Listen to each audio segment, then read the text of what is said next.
آگے آ جائے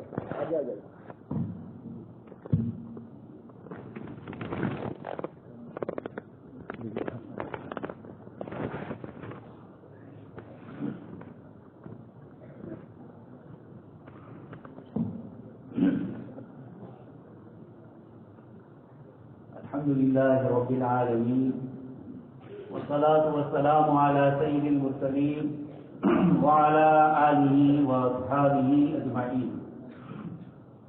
قال الله تبارك وتعالى في كلام المجيد والفرقان الحميد: أعوذ بالله من الشيطان الرجيم. بسم الله الرحمن الرحيم.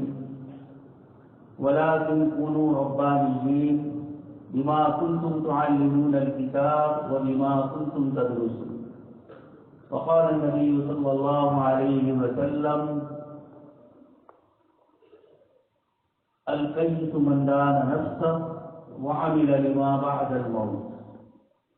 صدق الله العظيم وصدق رسوله النبي الكريم ونحن على ذلك من الشاهدين والشاكرين والحمد لله رب العالمين.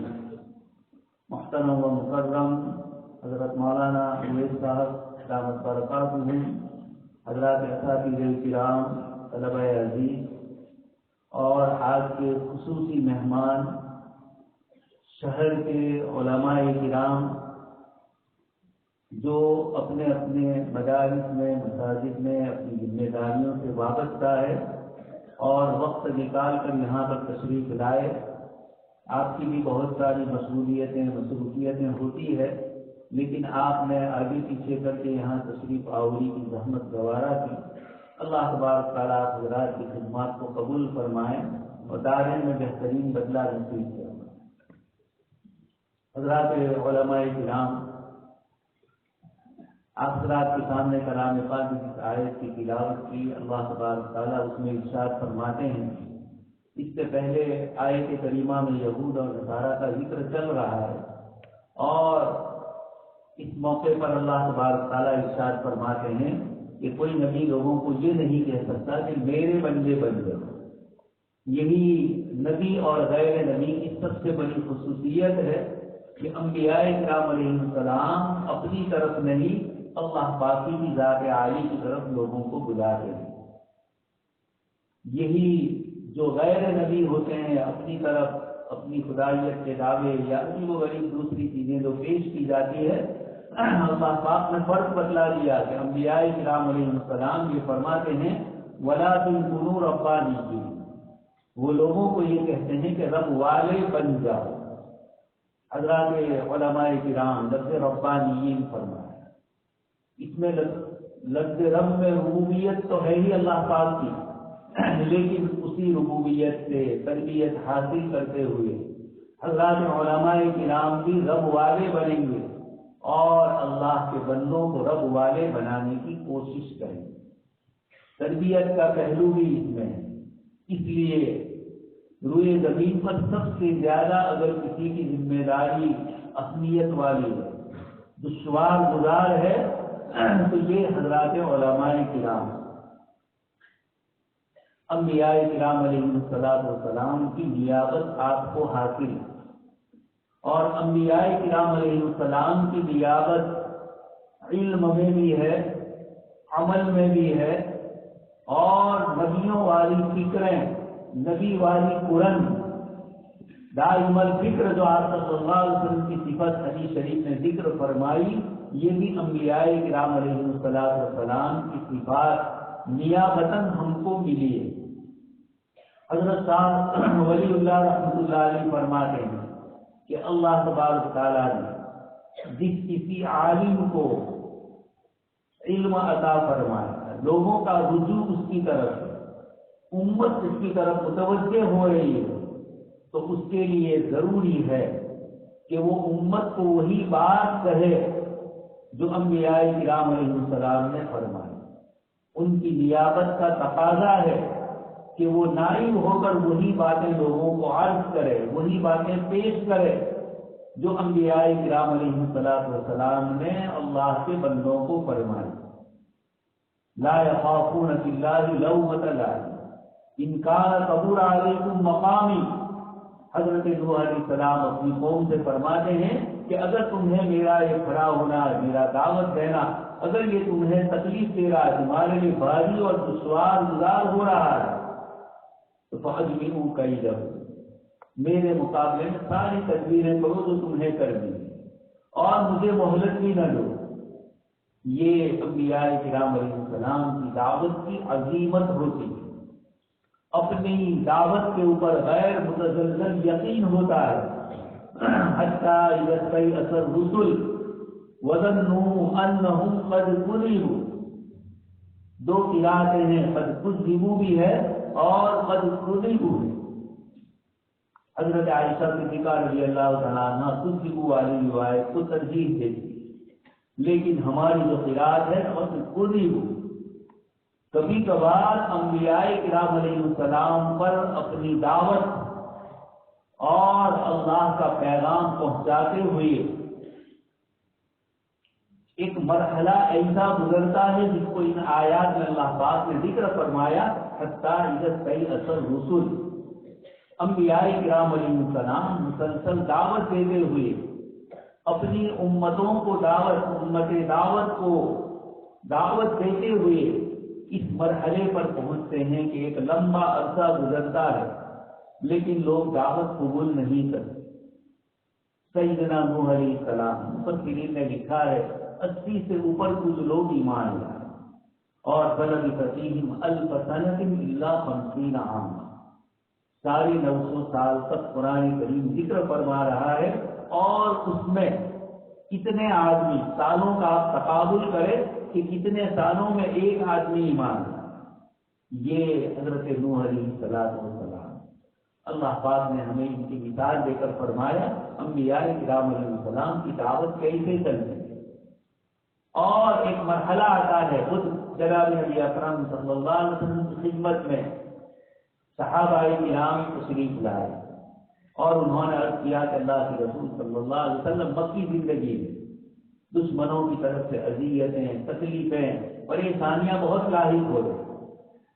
آپ صلی اللہ علیہ وسلم نے فرمایا تم سے پہلے والی امتوں کے پاس اللہ کے دین کی دعوت پہنچی اور ان لوگوں نے قبول کیا تو ان کے اوپر تم سے زیادہ تکلیفیں اور مشقتیں آئی. ان میں سے ایک کو کھڑا کیا جاتا، آرے کے بیچ میں سے 2 ٹکڑے کیے جاتے، لیکن وہ صبر کے ساتھ جمے رہے. تم بھی اسی طرح صبر کے ساتھ جمے رہو. یہ انبیاء کرام علیہ السلام اور ان کے نائبین کا حال کتاب و سنت میں ہمارے سامنے ذکر فرمایا ہے. کبھی کبھار اس قسم کے حالات آتے ہیں کہ ہم لوگوں کو کیا دعوت، ماحول اتنا بگڑا ہوا ہے، اتنا خراب ہے کہ کوئی بات سننے کے لیے تیار نہیں، سننے کے بعد انسنی کر دیتے. اللہ پاک نے ایسے ہی مواقع کے لیے ان دعوت کی آیتوں کو ہمارے لیے پیش کیا اور پھر اللہ کی نصرت اور مدد کیسے آتی اللہ پاک نے اس کو ذکر فرمایا.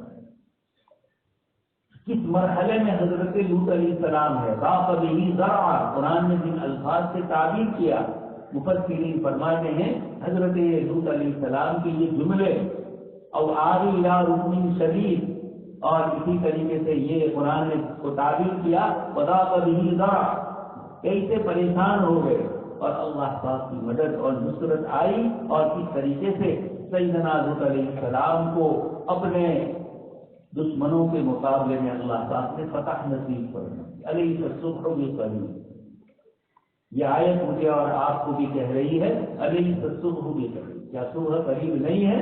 رات کا اندھیرا سکتا ہے اور دن کی روشنی آ رہی ہے. تو حضرت شاہ ولی اللہ رحمۃ اللہ علیہ فرماتے ہیں کہ ہمیں انبیاء کرام علیہ السلام کا نائب بنایا ہے. علم و عمل، فکر اور گداز کے اندر ہمارے دلوں میں انبیاء کرام علیہ السلام والا نمونہ ہو.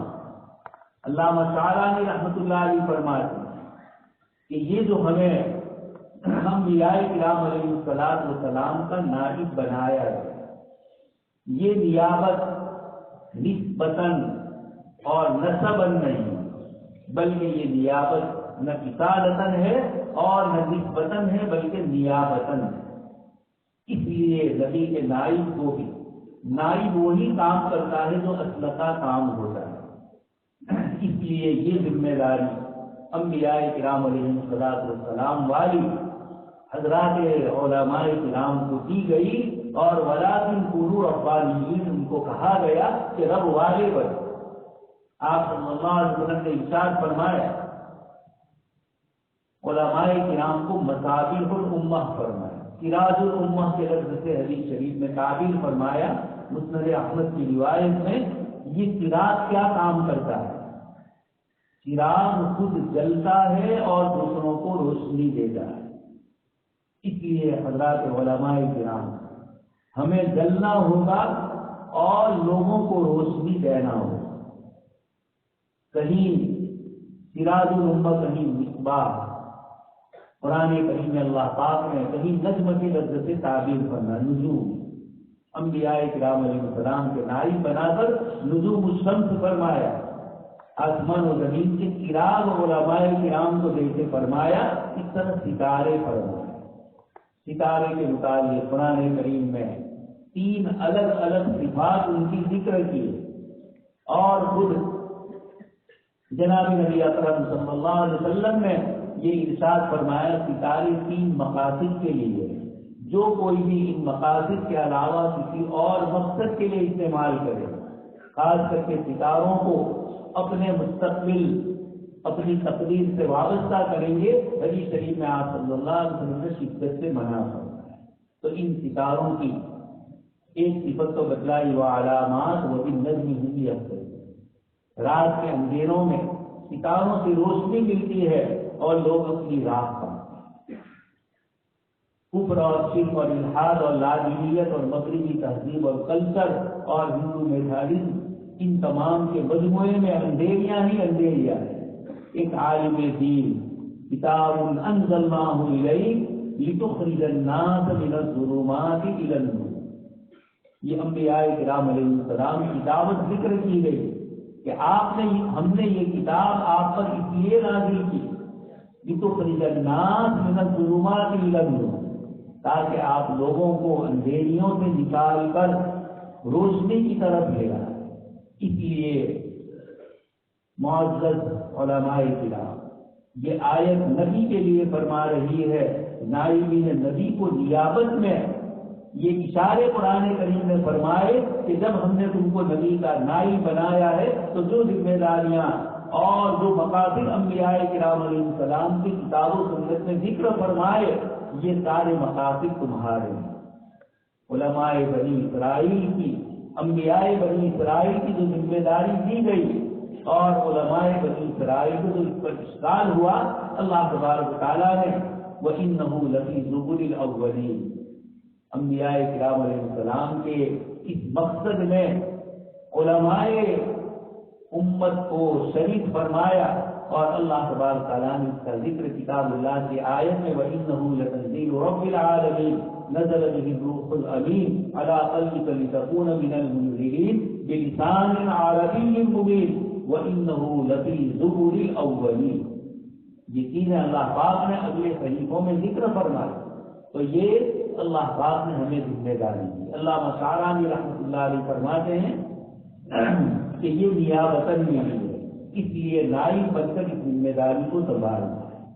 دنیا میں تعلقات جو ہوتے ہیں وہ 2 قسم کے ہوتے ہیں، ایک رابطے کا تعلق ہوتا ہے، ایک ضابطے کا تعلق ہوتا ہے۔ ضابطے کے تعلق میں آدمی نفع نقصان کو دیکھتا ہے، سامنے والے سے مجھے کتنا فائدہ ہوگا اور میں اس کو کتنا فائدہ پہنچاؤں۔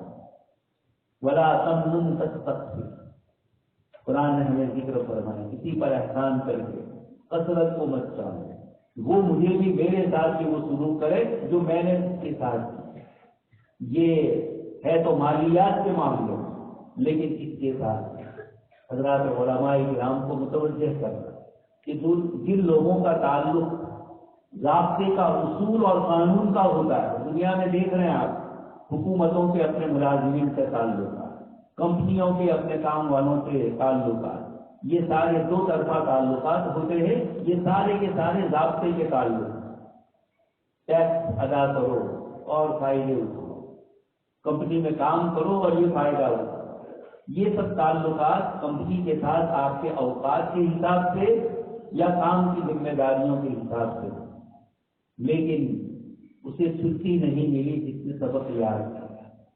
علماء کرام آپ کے لیے ضابطے کے تعلقات نہیں ہیں بلکہ رابطے کے تعلق۔ 3 گھنٹے یا 2 گھنٹے اگر مدرسے میں پڑھانا ہے تو یہ تو وہ ضابطے کے اصول اور ضابطے ہے ہی، لیکن آپ عالم دین ہیں، آپ نائب رسول صلی اللہ علیہ وسلم ہے، اس نائب کو چھٹی نہیں ملی، آپ صلی اللہ علیہ وسلم کو چھٹی نہیں ملی۔ بڑے بڑے محدثین، فقہاء، ائمہ مفسرین، ان تمام حضرات نے صبح سے لے کر شام تک اپنی راحت کے اوقات کو بھی قربان کرنا ہے۔ اس لیے یہ جو ہماری ذمہ داری ہے یہ وقت تک کی پابند نہیں ہے۔ حضرت امام محمد رحمۃ اللہ علیہ دیر رات کو مطالعہ پڑھنا، والدہ محترمہ نے کہا کہ محمد سو جاؤں، سب لوگ سو گئے، وقت بہت گزر چکا ہے۔ انہوں نے اپنی والدہ سے کہا کہ اماں جان لوگ سو گئے، اس اطمینان کے اوپر کہ اگر صبح میں کوئی مسئلہ پیش آیا تو محمد سے پوچھ لیں، اب میں بھی اگر سو جاؤں تو لوگوں کو مسائل کون بتلائے؟ اس لیے دیر رات تک وہ مطالعہ پڑھنا، ان مسائل کو بھی پڑھتے تھے جو وجود میں نہیں آئے، فرضی مسائل لیکن جن کے واقع ہونے کے امکانات۔ اس لیے حضرت امام محمد مجھے اور آپ کو کہہ رہے ہیں، آپ کو مسائل شرعیہ پڑھنے ہوں، آپ جس بستی سے وابستہ ہیں، جس علاقے سے وابستہ ہے، جس محلے سے آپ کا تعلق، وہاں کے لوگوں کو دینی مسائل پیش آئیں گے، نماز کے بھی مسائل، روزے کے بھی مسائل، معاملات کے بھی مسائل، معیشت کے بھی، تجارت اور کاروبار کے بھی مسائل پیش آئیں گے، وہ آپ سے پوچھیں گے۔ اس لیے آپ کو تیاری کرنا ہے ان مسائل کے لیے بھی، تاکہ آپ لوگوں کی صحیح رہنمائی کریں۔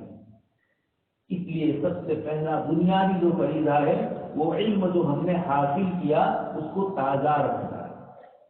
اس علم پر سب سے پہلے مجھے اور آپ کو یقین ہونا چاہیے، یہ انبیاء کرام علیہ الصلوۃ والسلام والا علم ہے، یہ اللہ پاک کی صفات والا علم ہے۔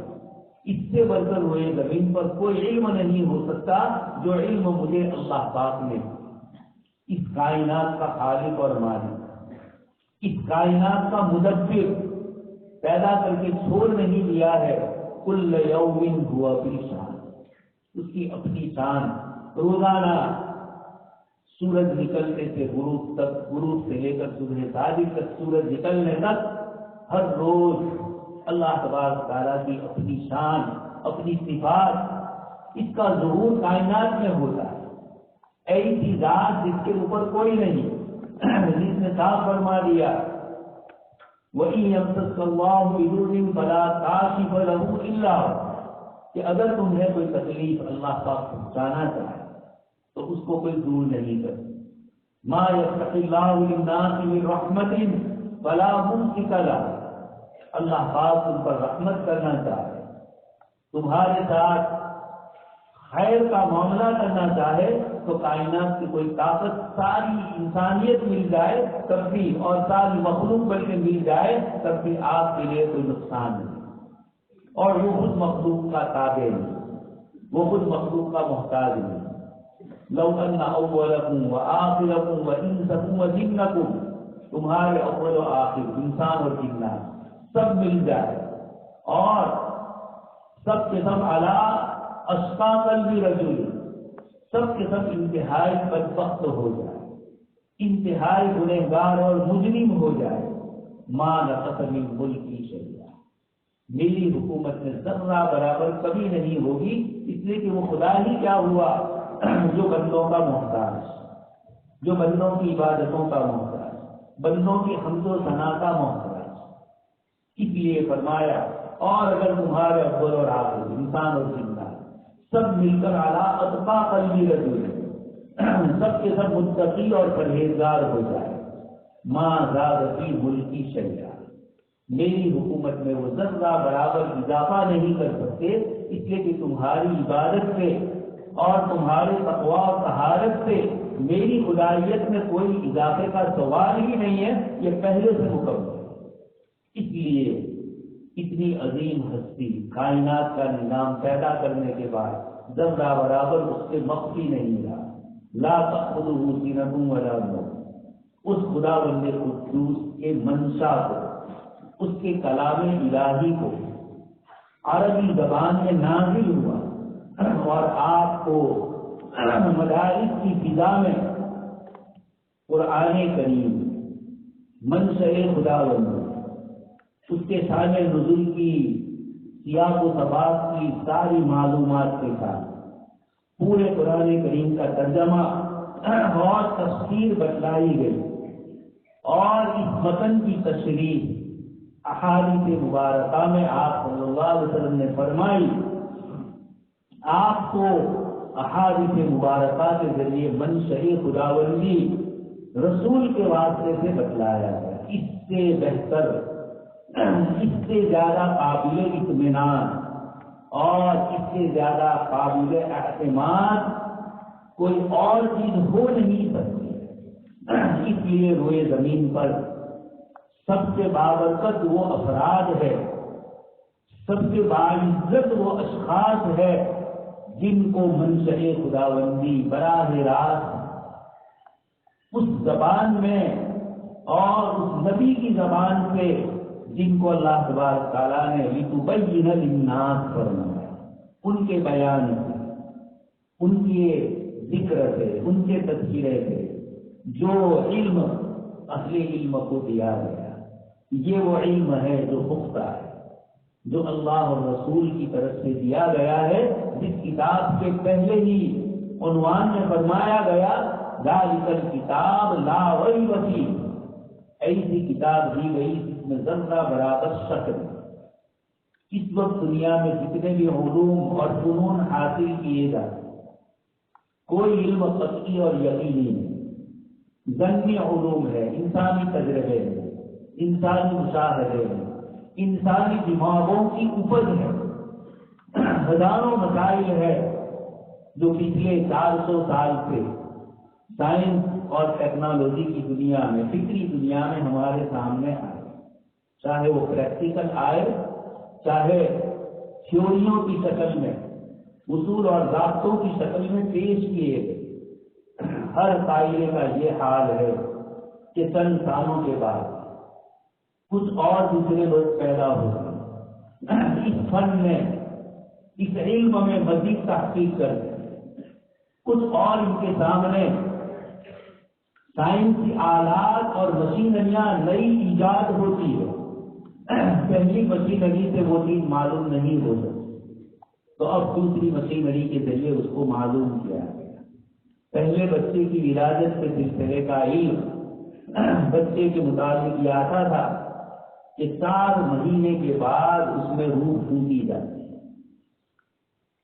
ہمارے فقہائے کرام کے سامنے مسائل آئے اسقاط حمل کے، گربھپات کے، تو انہوں نے یہ کہا کہ 4 مہینے کے بعد روح پھونکی جاتی ہے، اور اتفاق یہ تھا کہ جب تک اس کی روح نہیں پھونکی جاتی یہ پتہ نہیں چلتا تھا کہ اس بچے میں صحت اور تندرستی یا بیماری کے اعتبار سے کون سی چیز کی کمی بیماری ہے اور وہ کس طرح کا معذور پیدا ہو۔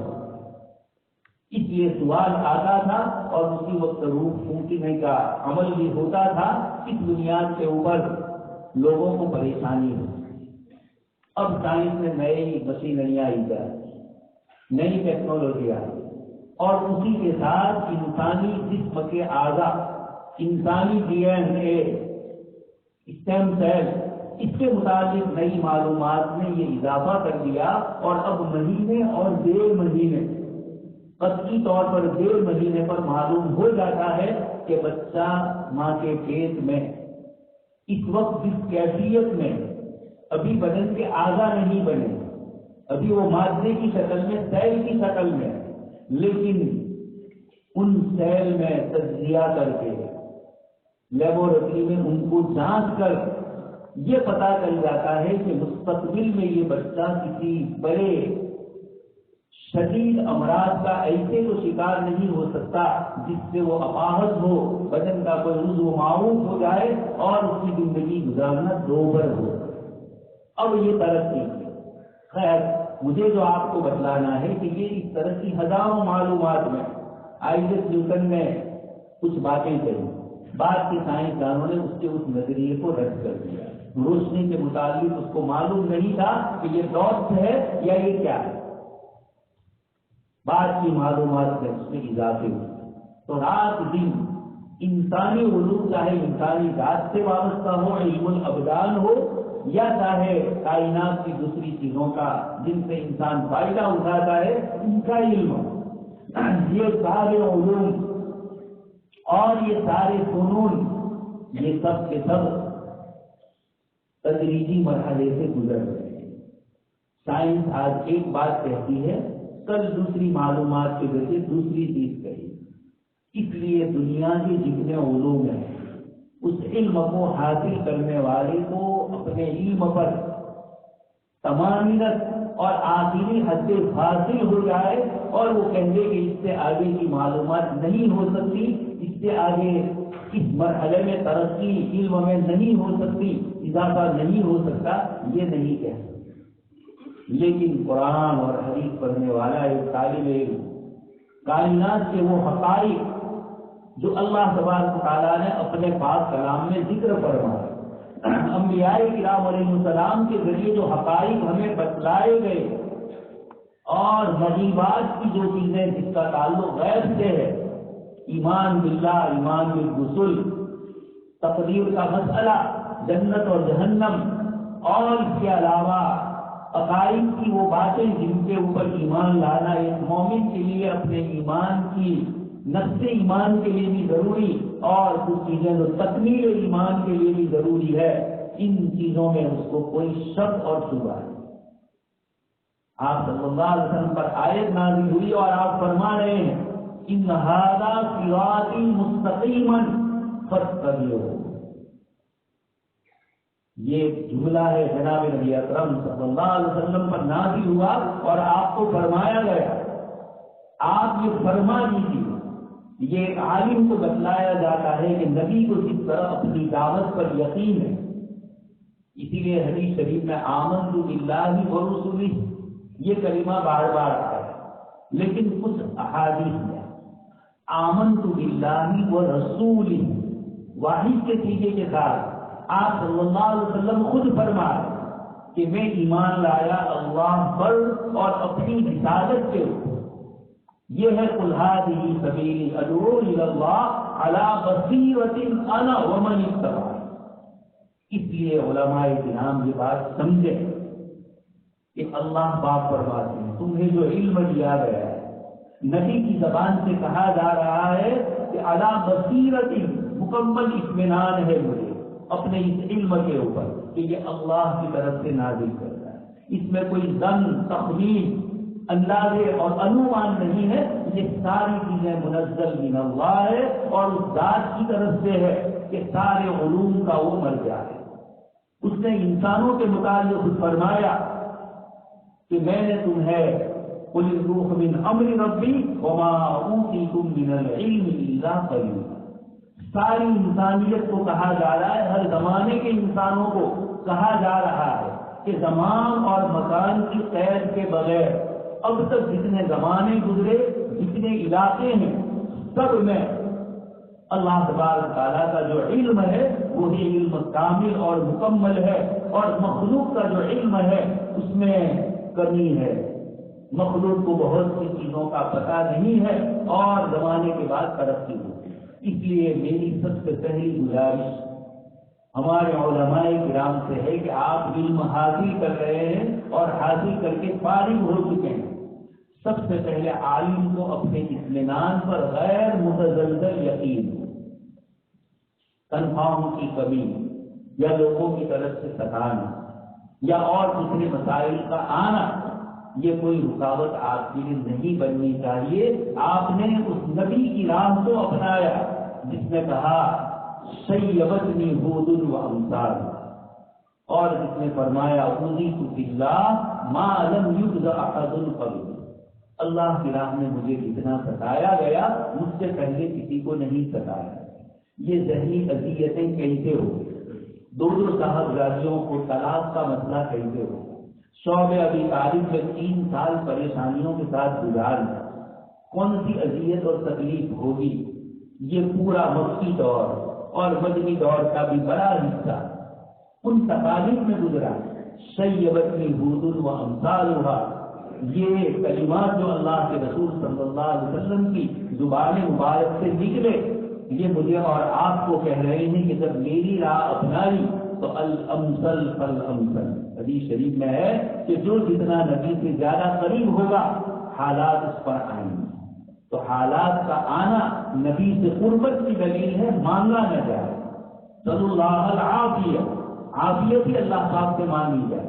اس لیے سب سے پہلی اس وقت ہماری ضرورت ہے کہ ہمیں اپنے علم پر اطمینان ہو۔ کبھی ایک صاحب سے سنا، بڑی عمر کے ہیں، عالم ہیں، انہوں نے حضرت مولانا مفکر ملت حضرت مولانا عبداللہ کاکڑ رضی صاحب استاد محترم رحمت اللہ علیہ کے سامنے یہ کہا کہ میرے ماں باپ نے بہت بڑی غلطی کی کہ مجھے مدرسے میں دی، بڑی عمر میں اور اچھے ادارے سے پڑھا۔ حضرت مولانا نے فرمایا کہ مجھے افسوس ہوا کہ زندگی کے اس مرحلے پر پہنچنے کے بعد بھی اپنے علم کو یقینی اور غیر متزلزل اور منزل من اللہ وہ نہیں سمجھے۔ افسوس ہو رہا ہے، ہم اور آپ اپنی آنکھوں سے دیکھ تنخواہوں کا مسئلہ، یہ تو علماء کرام سے یہی گزارش ہوگی کہ اس راہ کو اپنانے کا آپ کو کس نے کہا؟ یہ نبیوں والی راہ، یہ کٹھن راہ جب آپ نے اپنائی ہے تو استقامت کے ساتھ اس پر رہیں۔ اور متولی حضرات، ذمہ دار حضرات، محتمین حضرات، منتظمین، ان سے کہنا ہے کہ آپ اپنا گھر کیسے تلاش کریں، آپ خود سوچ لیجیے اور اس کی روشنی میں علماء کرام کی تنخواہ مقرر کیجیے۔ یہ تو ذمہ داروں سے گفتگو ہے، لیکن اس وقت گفتگو یہ ہے کہ اس راہ میں وہی آئے گا، یہ نبیوں والی راہ۔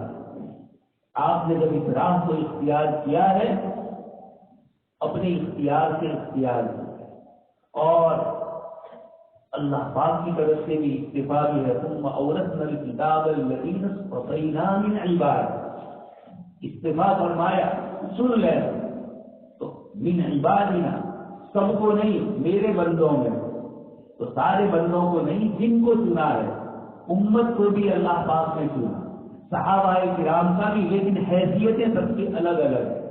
اختارهم اللہ لصحبۃ نبی، صحابہ کرام کے لیے بھی فرمایا۔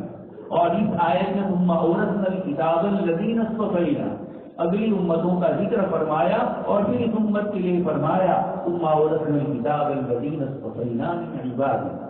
آگے ہے فمنهم ظالم لنفسه ومنهم مقتصد ومنهم سابق بالخیرات۔ یہ اللہ پاک کی تقسیم ہے۔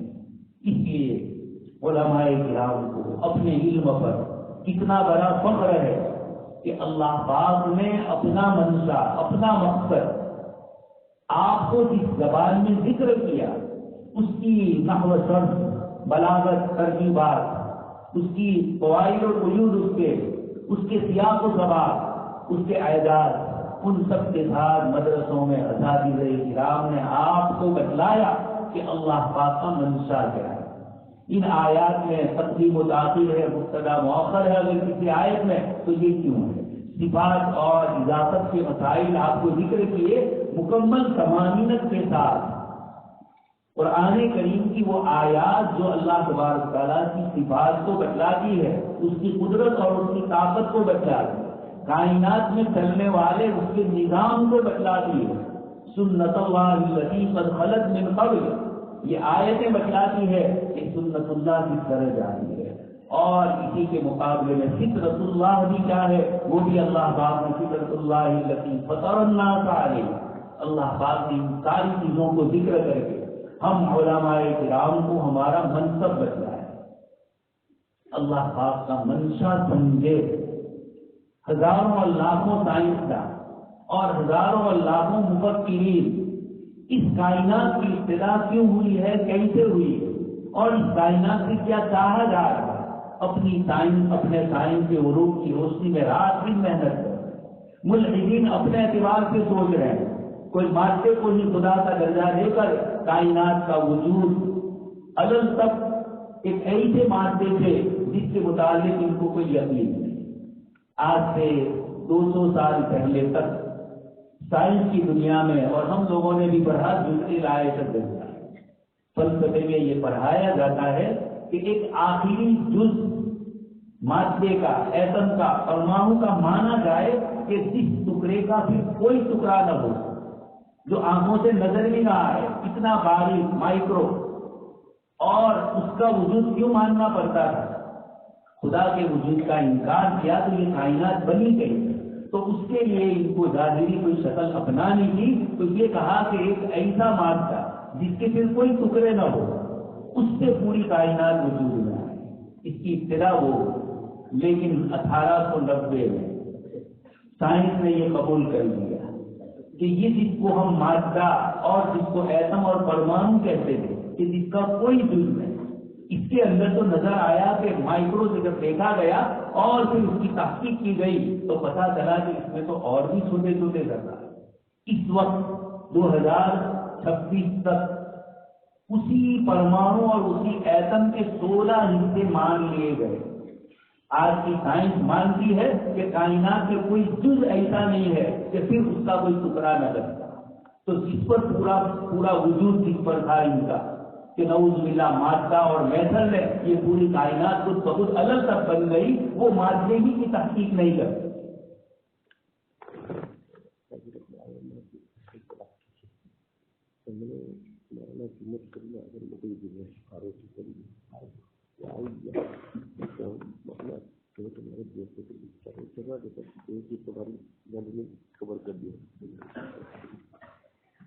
جی، تو میں عرض کر رہا تھا ہمارے علماء کرام، دیکھیے ہزاروں اور لاکھوں انسان لگے ہوئے ہیں لیبورٹری کے ذریعے، مشینوں کے ذریعے، اپنی تحقیقات اور اپنی فکر کے ذریعے، لیکن کائنات وجود میں کیوں آئی، کیسے آئی، کس نے بنایا، ان سارے سوالات کے جوابات میں وہ بس الگ تک ادھر ادھر پھانسے مارتے ہیں۔ بڑے سے بڑے سائنسسٹ کو آئزیک نیوٹن نے اوپر سے نیچے کہا کہ شہر اوپر سے نیچے گرا، اس نے کشش کا ایک نظریہ قائم کیا۔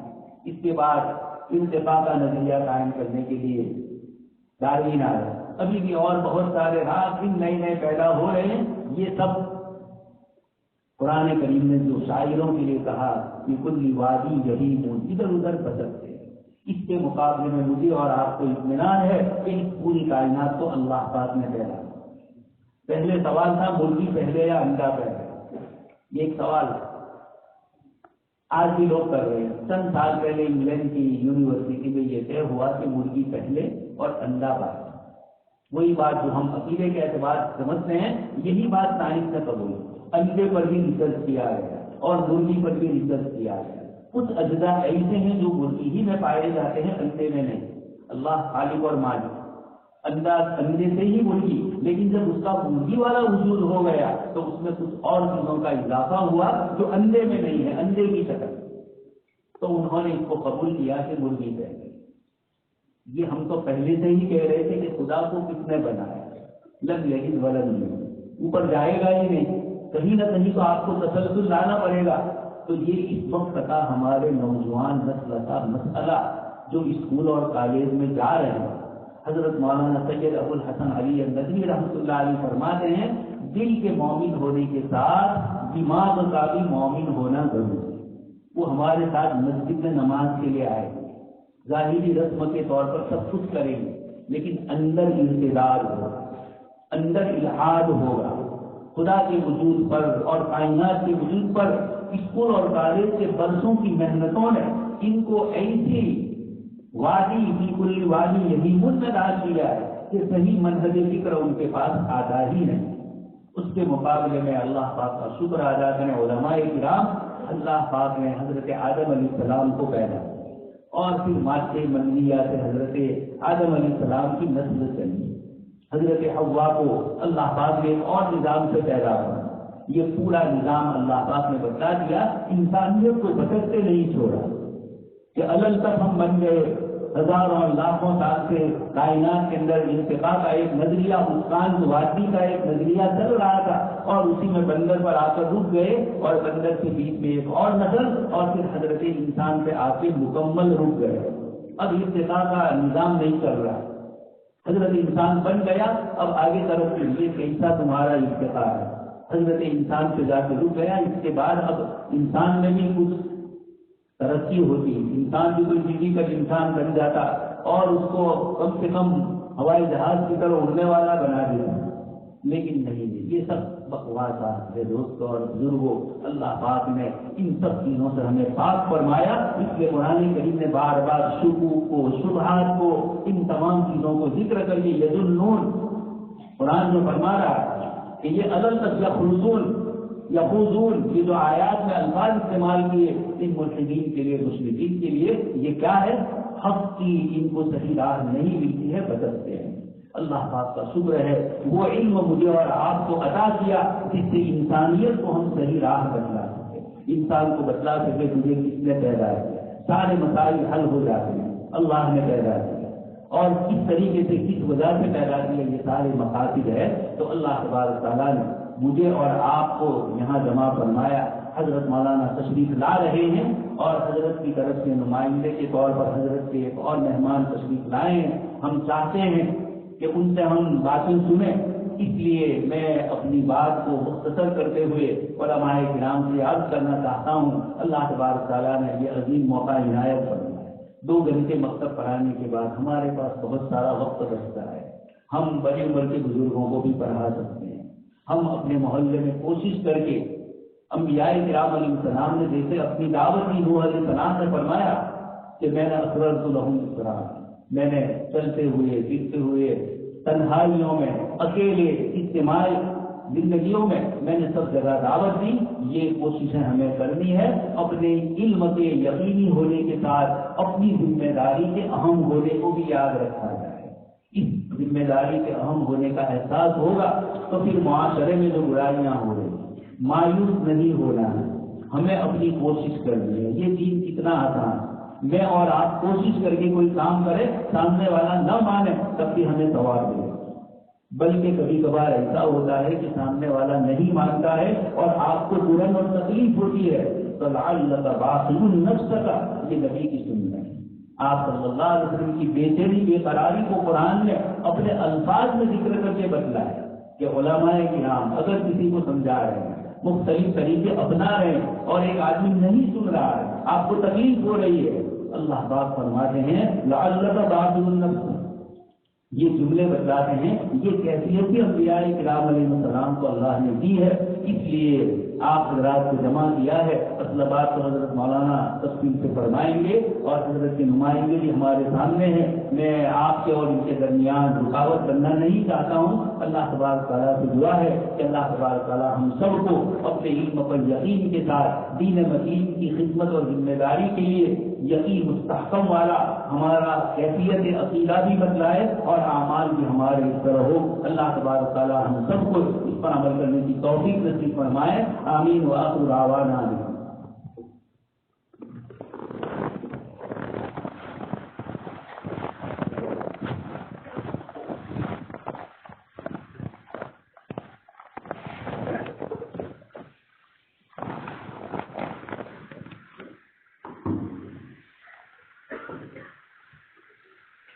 جزاکم اللہ احسن الجزاء۔ استاد الاساتذہ نے بڑی دقیق اور عمیق باتیں ارشاد فرمائی۔ اللہ تعالیٰ ہمیں ان باتوں پر عمل کرنے کی توفیق عطا فرمائے، اور